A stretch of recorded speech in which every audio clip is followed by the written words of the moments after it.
সুন্দর করে পেঁয়াজ সব কিছু গেলে কাজু বাদাম 2 রকম সরিষা আর পোস্ত বাটা, তার মধ্যে ফাটানো টক দই ওই 3 চামচ মতো দিলাম।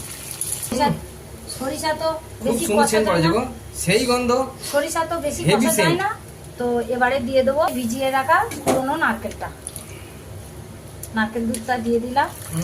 খুব সুন্দর সেন্ট বার হয়েছে, হেভি সেন্ট। পুরো নারকেল দুধটা বের করে নিলাম, সুন্দর করে ছেঁকে দিয়ে দেবো। গাই দুধ দিলাম, গ্রেভিটা এবারে গাঢ় হবে, তারপর চিংড়িটা দেবো।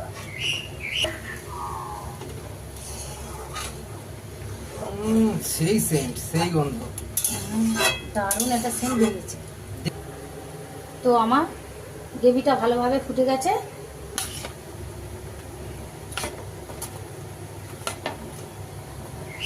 চিংড়ি তো মন ভরে যাবে একটা, দেখে তো মনে হয় জাস্ট সেন্ট, দুটো বাবু দেখে তো মনে হয় পছন্দ করে। যে গ্রেভিটা খুব সুন্দর হবে, হেভি টেস্টফুল জিনিস হবে।